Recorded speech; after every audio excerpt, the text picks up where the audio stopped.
Dans une ville côtière où la brume semblait s'accrocher aux falaises comme un voile éternel, Charles Beaumont avançait lentement à travers les allées du cimetière. Les vagues, au loin, rugissaient contre les rochers, un grondement sourd qui résonnait dans l'air chargé d'humidité. Les cyprès, tordus par des décennies de vent salé, projetaient des ombres irrégulières sur les tombes usées par le temps. Charles, âgé de 50 ans, portait un costume anthracite taillé sur mesure, mais son élégance contrastait avec la lourdeur de ses pas. Ses cheveux poivre et sel, soigneusement peignés, ne pouvaient masquer les cernes qui creusaient son visage.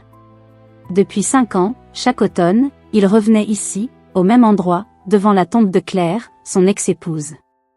Une plaque de marbre noir, gravée de son nom Claire Beaumont, 1975 à 2020 reposait sous un bouquet de roses blanches qu'il venait de déposer. Ce rituel, qu'il accomplissait avec une précision presque religieuse, était sa manière de porter un deuil qu'il n'avait jamais su exprimer de son vivant. Claire avait été l'amour de sa vie, mais aussi la source de ses plus grandes blessures. Leur mariage, jadis passionné, s'était effrité sous le poids des secrets et des silences, jusqu'à ce qu'un accident de voiture tragique mette fin à tout point. Charles s'agenouilla, effleurant du bout des doigts les lettres gravées. Il murmura quelques mots, comme il le faisait chaque année, des excuses qu'il n'avait jamais osé prononcer de son vivant. Si j'avais su, Claire. Sa voix s'éteignit dans le vent. Il se sentait observé, une sensation diffuse mais persistante, comme si les ombres des cyprès s'animaient derrière lui. Il se releva, jetant un regard autour de lui. Le cimetière était désert, à l'exception d'un corbeau perché sur une croix rouillée, qui l'observait de ses yeux perçants. Charles ajusta son manteau et s'apprêtait à partir lorsqu'une voix aiguë, presque irréelle, brisa le silence. Monsieur, vous êtes son mari, pas vrai? Charles se retourna brusquement. Devant lui se tenait une fillette, âgée d'une 12aine d'années, maigre, vêtue d'un pull troué et d'un jean délavé. Ses cheveux châtains, emmêlés, encadraient un visage pâle où brillaient 2 yeux d'un vert saisissant. Elle semblait surgir de nulle part, comme un spectre échappé des brumes du cimetière. Charles fronça les sourcils, déconcerté. « Qui es-tu » demanda-t-il, sa voix teintée d'une méfiance instinctive. La fillette ne bougea pas, ses mains enfoncées dans les poches de son pull. « Je m'appelle Lila » répondit-elle simplement, comme si cela suffisait à expliquer sa présence. « Et je sais qui vous êtes. Vous venez ici tous les ans, pour elle. » Elle désigna la tombe de Claire d'un mouvement de menton. Charles sentit un frisson le parcourir. Cet enfant, avec son regard trop mature pour son âge, semblait connaître des choses qu'elle n'aurait pas dû. « Comment sais-tu cela » demanda-t-il, son ton plus sec qu'il ne l'aurait voulu. Lila haussa les épaules, un sourire énigmatique flottant sur ses lèvres. « Je traîne souvent ici. Les gens parlent, et les tombes aussi, parfois. » Elle marqua une pause, puis ajouta, comme si elle lâchait une bombe, « Hier soir, je l'ai vue. La femme de la tombe. Elle était là, à l'entrée du cimetière. » Charles sentit son cœur s'arrêter un instant. Ses jambes vacillèrent, et il dut s'appuyer sur la pierre tombale pour ne pas perdre l'équilibre. « C'est impossible, » murmura-t-il, plus pour lui-même que pour la fillette. Claire était morte. Il avait vu son corps, assisté à ses funérailles, porter son cercueil. Pourtant, l'assurance dans la voix de Lila, cette étrange conviction, plantait une graine de doute dans son esprit. « Tu mens » dit-il, mais sa voix manquait de fermeté. Lila secoua la tête, ses yeux ne quittant pas les siens. Elle portait une robe bleue, comme celle sur la photo que vous avez dans votre portefeuille. Et elle avait ça. Elle tendit une main crasseuse, révélant un médaillon en argent, orné d'une gravure délicate en forme de rose entrelacée. Charles sentit le sol se dérober sous lui. Ce médaillon, il l'avait offert à Claire pour leur premier anniversaire de mariage. Il était unique, créé par un joaillier parisien sur ses instructions. Elle ne s'en séparait jamais, même après leur divorce. Et pourtant, il était censé être dans son cercueil, scellé avec elle. Ses mains tremblaient lorsqu'il le prit des doigts de Lila. La gravure était intacte, le métal légèrement terni mais reconnaissable. « Où as-tu trouvé ça » demanda-t-il, sa voix rauque. Lila pointa un doigt vers l'entrée du cimetière, à une centaine de mètres. Là-bas, près de la grille. Elle l'a laissé tomber. Charles la fixa. Cherchant un signe de mensonge, mais le regard de la fillette était d'une sincérité désarmante. Elle m'a regardé, ajouta Lila, sa voix baissant d'un ton. Elle m'a dit de vous le donner. Charles recula d'un pas, le médaillon brûlant dans sa paume. Son esprit rationnel, celui qui avait bâti un empire hôtelier à partir de rien, lui hurlait que c'était une farce, une manipulation. Mais une autre partie de lui, celle qui n'avait jamais cessé d'aimer Claire, vacillait. Et si elle n'était pas morte?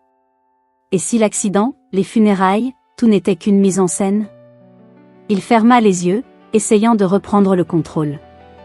Lorsqu'il les rouvrit, Lila l'observait toujours, comme si elle lisait chacune de ses pensées. « Tu ne me crois pas, dit-elle, presque amusée. Mais vous le sentiez, non? Qu'il y a quelque chose de pas normal. » Charles ne répondit pas. Il glissa le médaillon dans sa poche, son esprit en ébullition. Il devait en savoir plus, mais il ne pouvait se fier à une enfant des rues, une inconnue qui semblait jouer avec lui. Pourtant, il ne pouvait ignorer le médaillon, ni les mots de Lila.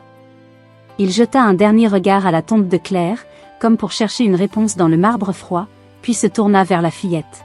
« Viens avec moi, dit-il, d'un ton qui ne laissait place à aucune discussion.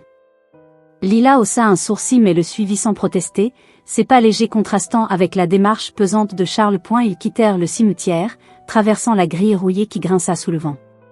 Charles ne pouvait s'empêcher de scruter les environs, comme s'il s'attendait à voir Claire surgir de la brume. La ville s'étendait devant eux, ses immeubles modernes contrastant avec les ruelles pavées du vieux quartier. Charles emmena Lila dans un café à quelques rues de là, un endroit discret où il pourrait réfléchir. Il commanda un café pour lui et un chocolat chaud pour la fillette, qui s'assit en face de lui, ses mains serrant la tasse comme pour se réchauffer. « Raconte-moi tout, dit-il, son regard fixé sur elle. Depuis le début. » Lila but une gorgée, ses yeux ne quittant pas les siens. Elle expliqua qu'elle vivait dans les rues depuis 2 ans, dormant où elle pouvait, souvent près du cimetière. La veille, alors qu'elle cherchait un abri pour la nuit, elle avait vu une femme près de la grille. Elle était grande, avec des cheveux noirs, comme sur la photo de la tombe. Elle portait une robe bleue, longue, et elle pleurait. Lila marqua une pause, comme si elle revivait la scène. Elle m'a vue, et elle m'a dit, donne ça à Charles. Il saura quoi faire. Puis elle a disparu dans la brume. Charles sentit un frisson remonter le long de sa colonne vertébrale. La robe bleue. Claire en portait une semblable lors de leur dernière dispute, celle qui avait marqué la fin de leur mariage. Était-ce possible? Il sortit le médaillon de sa poche, le posant sur la table. Et ça? Où était-ce exactement? Lila désigna vaguement l'entrée du cimetière. Juste là, par terre, près de la grille. Comme si elle l'avait laissé pour moi. Charles fronça les sourcils. Quelque chose dans son histoire ne collait pas. Lila semblait trop sûre d'elle, trop précise dans ses descriptions. Et pourtant, le médaillon était bien réel, tangible, une preuve qu'il ne pouvait ignorer. « Pourquoi moi ?» demanda-t-il. « Pourquoi t'a-t-elle parlé de moi ?» Lila haussa les épaules, un sourire énigmatique aux lèvres. « Peut-être qu'elle savait que vous viendriez aujourd'hui. » Charles sentit une colère monter en lui, mêlée de confusion. Cette enfant jouait-elle avec lui? Était-elle manipulée par quelqu'un? Il pensa à Victor, l'avocat de Claire, un homme qu'il n'avait jamais aimé. Victor avait géré les affaires de Claire après leur divorce, et Charles l'avait toujours trouvé trop proche d'elle, trop impliqué. Était-il possible qu'il soit derrière tout cela? Il décida de creuser, mais d'abord, il devait en savoir plus sur Lila.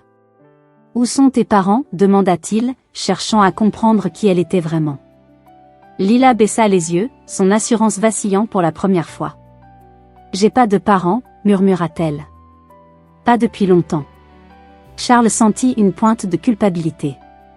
Cette gamine, seule, survivant dans les rues, il ne pouvait s'empêcher de ressentir une forme de compassion. Mais il ne pouvait se permettre de baisser sa garde. Il sortit son téléphone et tapa un message rapide à son assistant, lui demandant de vérifier les registres du cimetière et toute information sur une fillette prénommée Lila. Puis il se tourna vers elle. « Tu restes avec moi jusqu'à ce que je comprenne ce qui se passe. » Lila hocha la tête, mais son regard trahissait une méfiance mutuelle. En quittant le café, Charles aperçut une silhouette au coin de la rue, un homme en pardessus sombre qui disparut dès qu'il tourna la tête. Était-ce Victor? Ou quelqu'un d'autre? Il serra le médaillon dans sa poche, son esprit tourbillonnant de questions. Claire était-elle vraiment vivante? Si oui, pourquoi n'était-elle pas venue à lui directement? Et qui était cette Lila, qui semblait en savoir trop? Alors qu'il marchait vers sa voiture, Charles sentit le poids du mystère s'alourdir.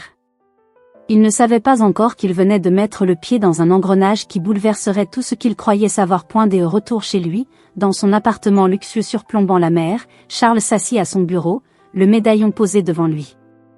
Il ouvrit un tiroir et en sortit une vieille photo de Claire, prise lors d'un voyage à Paris. Elle portait la robe bleue, celle que Lila avait décrite. Il sentit son cœur se serrer. Il devait trouver des réponses. Il commença à fouiller dans ses archives, des boîtes de documents qu'il n'avait pas ouvertes depuis des années. Parmi elles, il trouva une lettre, écrite de la main de Claire, datée de quelques semaines avant sa mort. Les mots étaient simples mais lourds. « Charles, il y a une vérité que je ne peux pas te dire. » « Pas encore.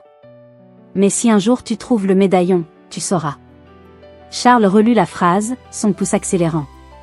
Claire savait-elle qu'elle allait disparaître? Était-ce un indice qu'elle avait laissé pour lui? Il entendit un bruit derrière lui et se retourna. Lila, qu'il avait laissée dans le salon, se tenait dans l'embrasure de la porte, ses yeux fixés sur la lettre. « Vous avez trouvé quelque chose ?» dit-elle, plus une affirmation qu'une question. Charles referma le tiroir d'un geste brusque. « Ça ne te concerne pas, répondit-il, mais son ton manquait de conviction. Lila s'approcha, son regard perçant. « Vous ne pouvez pas ignorer ça, Charles.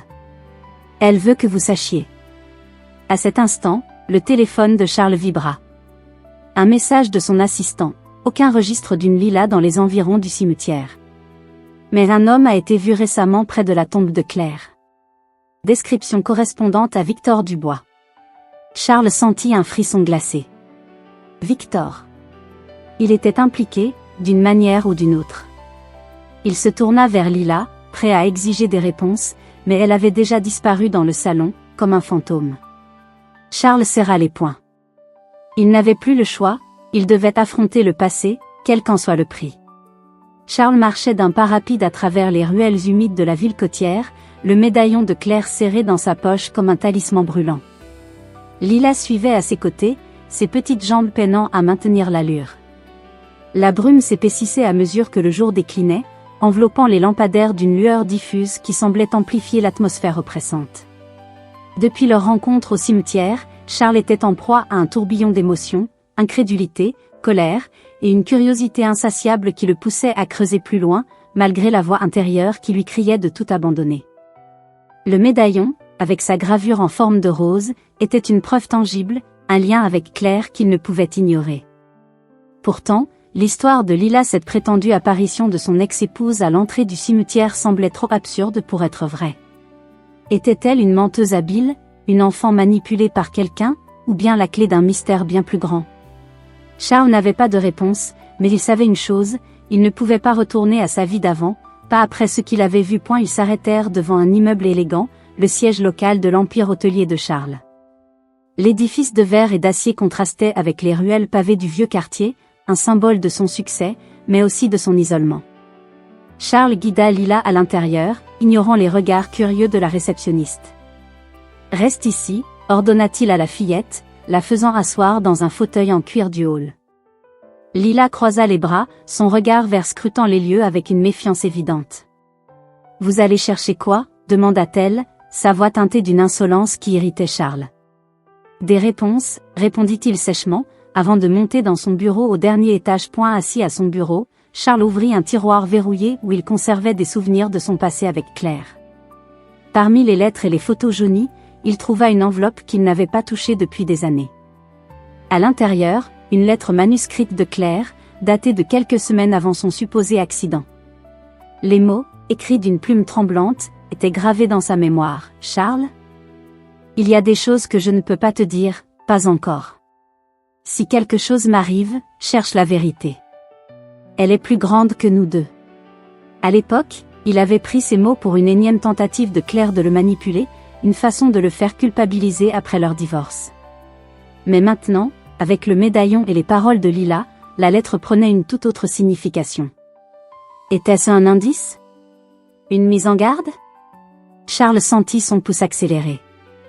Il devait en savoir plus, mais par où commencer? Son téléphone vibra, affichant un message de son assistant. Aucun registre d'une Lila dans les environs du cimetière. Pas de traces d'enfant signalé disparu correspondant à sa description. Charles fronça les sourcils. Qui était donc cette gamine? Il décida de confronter Lila directement. De retour dans le hall, il la trouva en train de dessiner des cercles sur la vitre embuée avec son doigt. « Lila, dit-il, s'asseyant à côté d'elle, tu vas me dire la vérité. Qui t'a donné ce médaillon? Et pourquoi ?» La fillette leva les yeux, son expression oscillant entre défi et hésitation. « Je vous l'ai dit. C'était elle. La femme en bleu. » Charles tapa du poing sur l'accoudoir, faisant sursauter Lila.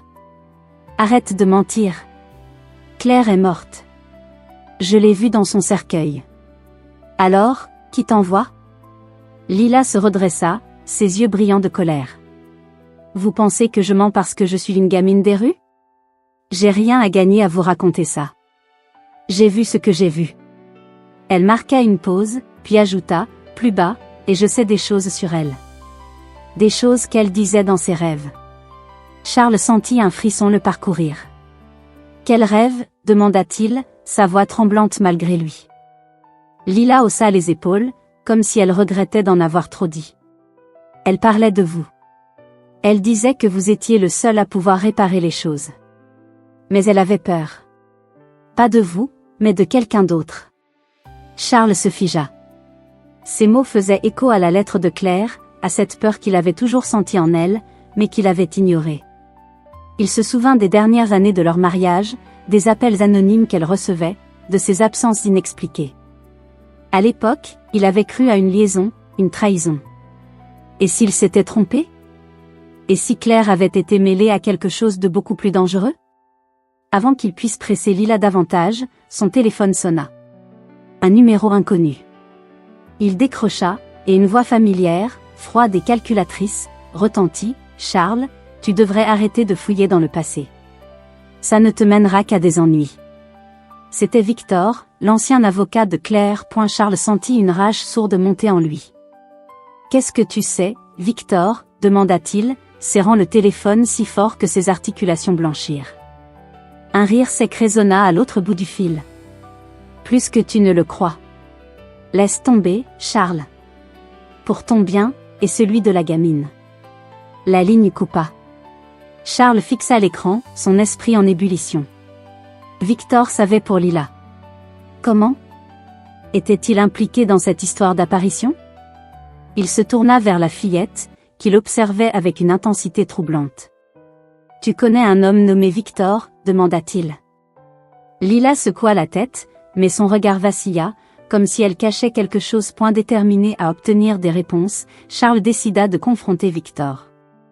Il savait où le trouver, un club privé en périphérie de la ville, où les puissants se réunissaient loin des regards indiscrets. Il emmena Lila avec lui, malgré ses réticences. « Tu restes dans la voiture » ordonna-t-il en se garant devant l'édifice, une bâtisse ancienne aux fenêtres opaques. Lila croisa les bras, boudeuse, mais obéit. À l'intérieur, l'ambiance était feutrée, saturée d'odeurs de cigares et de whisky. Victor était assis dans un coin, un verre à la main, son costume gris impeccablement repassé.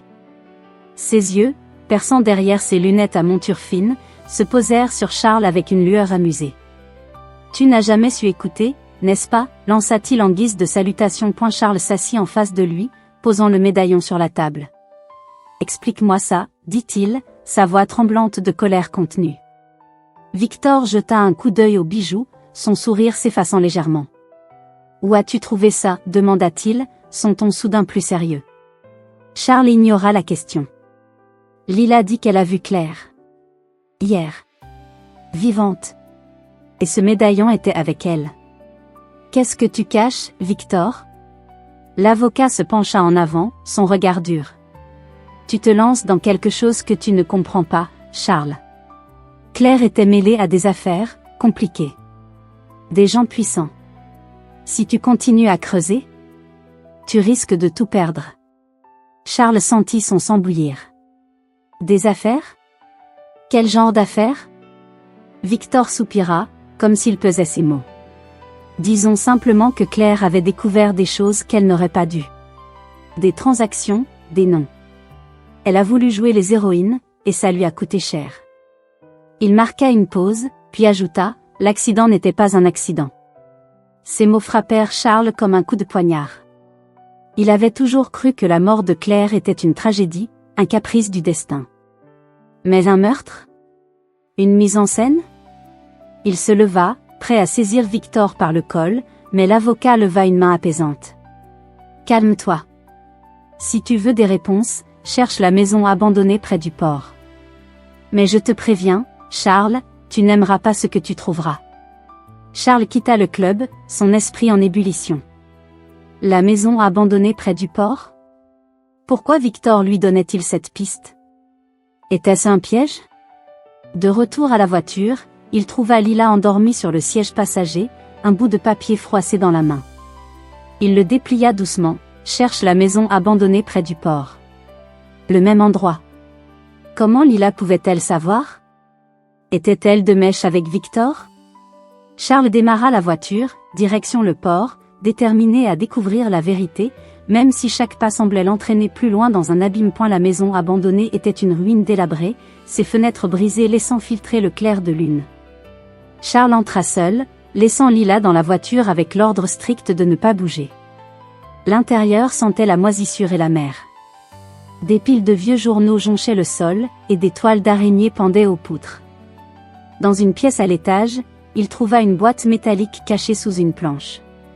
À l'intérieur, des photos de Claire, datées d'après sa mort supposée, et un journal intime. Les pages, remplies de son écriture, décrivaient une vie de fuite, de peur, et une mention répétée d'une organisation criminelle qui la traquait. Ils savent que je sais. Ils ne me laisseront jamais en paix. Charles sentit son cœur se serrer. Claire était vivante. Ou l'avait été.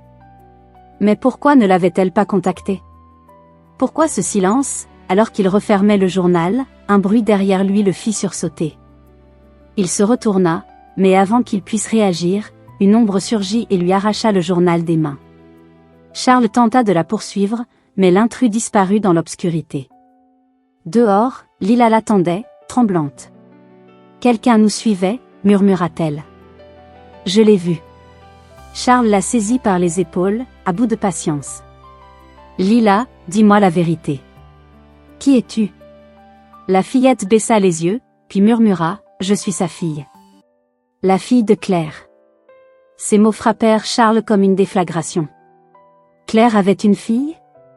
Une enfant dont il ignorait tout? Avant qu'il puisse poser une autre question, son téléphone vibra. Un message anonyme, « Si tu veux revoir Claire, rends-toi à la falaise à minuit. Viens seul. » Charles fixa l'écran, son cœur battant à tout rompre.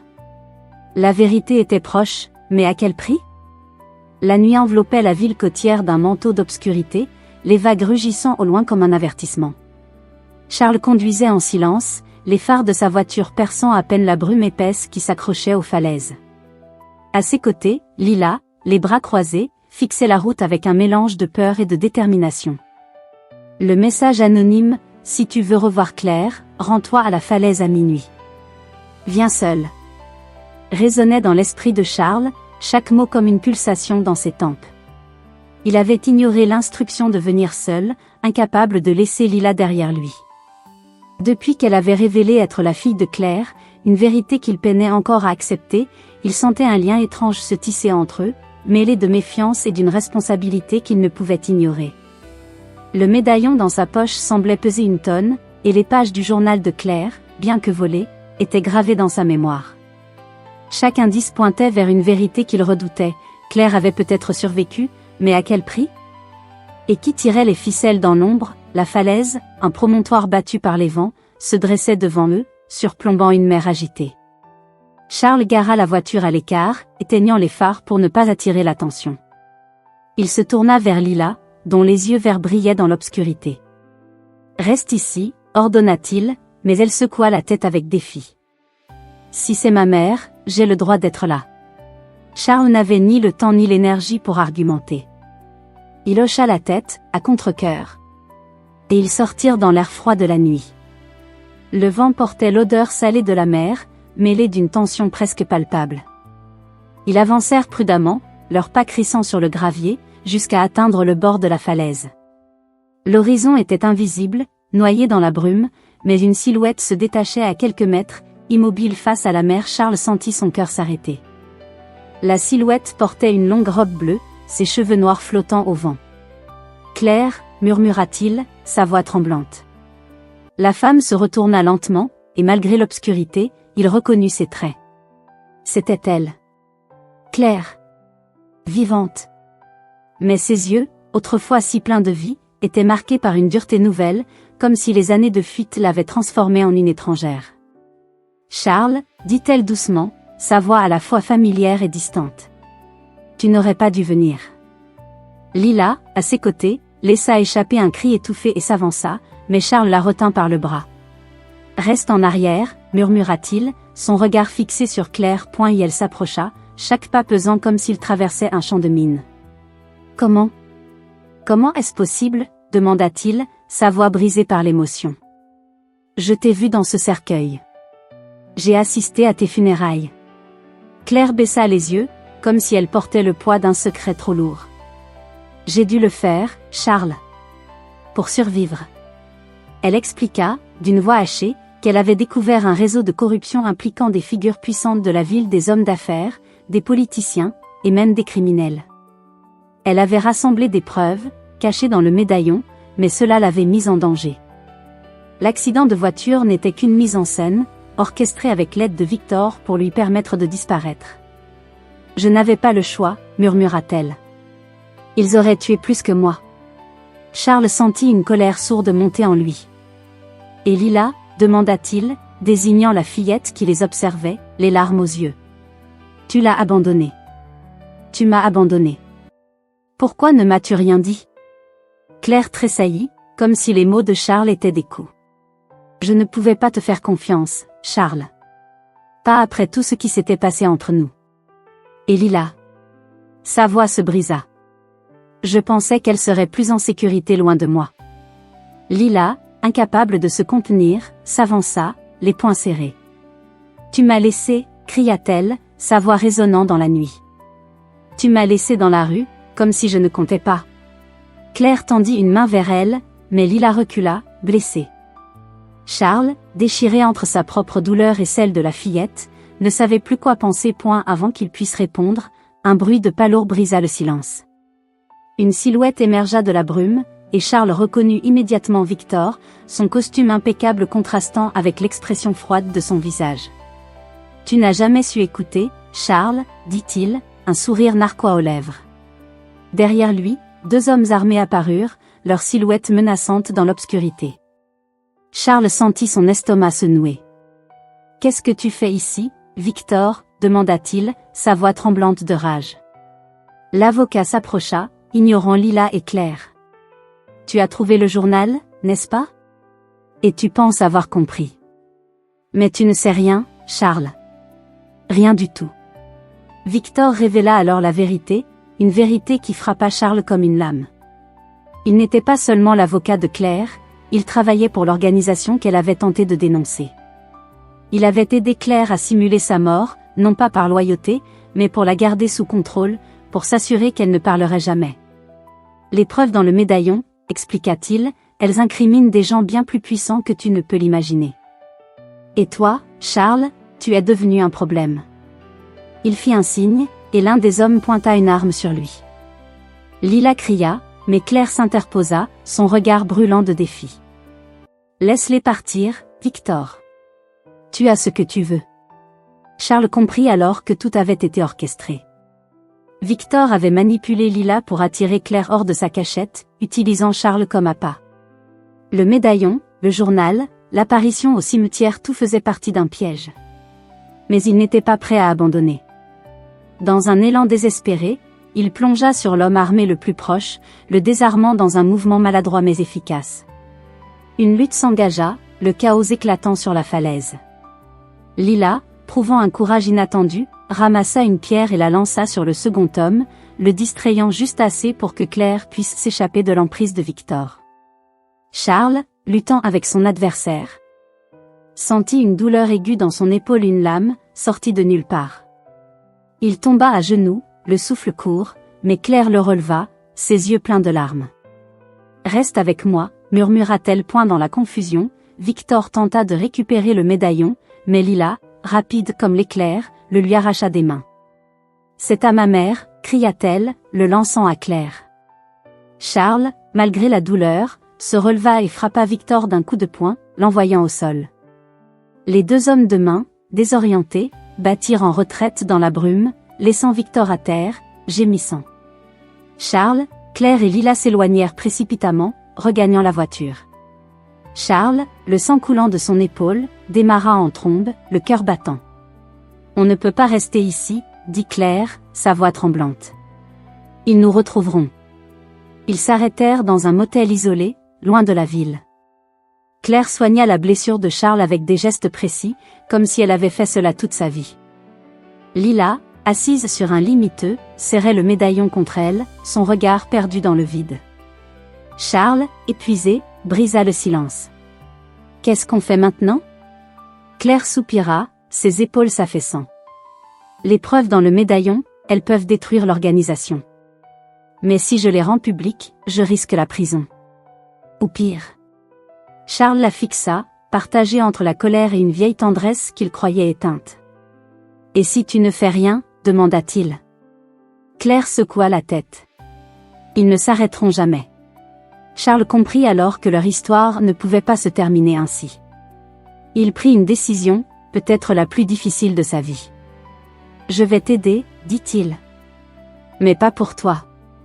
Pour Lila. » La fillette leva les yeux, surprise, et pour la première fois, un sourire timide éclaira son visage. Claire hocha la tête, reconnaissante, mais ses yeux trahissaient une peur persistante. Ils passèrent la nuit à planifier. Claire utiliserait les preuves pour négocier avec les autorités, révélant tout ce qu'elle savait sur l'organisation. Charles, de son côté, s'assurerait que Lila soit protégée, quoi qu'il arrive. Le lendemain, Claire se rendit au commissariat, accompagnée d'un avocat que Charles avait engagé à la hâte. Les preuves du médaillon, des documents numériques cachés dans une puce intégrée furent remises aux autorités. L'organisation, mise à nu, s'effondra sous le poids des enquêtes qui suivirent. Mais le prix fut lourd. Claire fut arrêtée, accusée de complicité pour avoir couvert certaines activités avant sa disparition. Charles, fidèle à sa promesse, prit Lila sous son aile, lui offrant un foyer dans une ville lointaine, loin des souvenirs douloureux de la côte. Des mois plus tard, Charles et Lila s'installèrent dans une petite maison au bord d'un lac, loin du tumulte de la ville. Lila, désormais inscrite à l'école, commençait à sourire plus souvent, bien que ses yeux portaient encore les cicatrices de son passé. Charles, quant à lui, avait vendu une partie de son empire hôtelier, cherchant une vie plus simple. Mais une question le hantait, l'organisation était-elle vraiment démantelée ? Des rumeurs persistaient, des ombres dans les journaux, suggérant que certains membres avaient échappé à la justice. Un soir, alors qu'il rangeait ses affaires, Charles trouva un médaillon identique à celui de Claire, posé sur la plage près du lac. Aucun mot, aucun indice. Juste le bijou, scintillant sous la lune. Il le ramassa, le cœur lourd, se demandant si la vérité serait jamais totalement révélée. Lila, le voyant rentrer, courut vers lui. « Qu'est-ce que c'est » demanda-t-elle, curieuse. Charles ferma la main sur le médaillon, un sourire triste aux lèvres. « Rien » murmura-t-il. « Juste un souvenir. » Mais au fond de lui, il savait que l'histoire n'était pas terminée. Les ombres du passé, comme la brume sur la falaise, ne se dissipaient jamais complètement.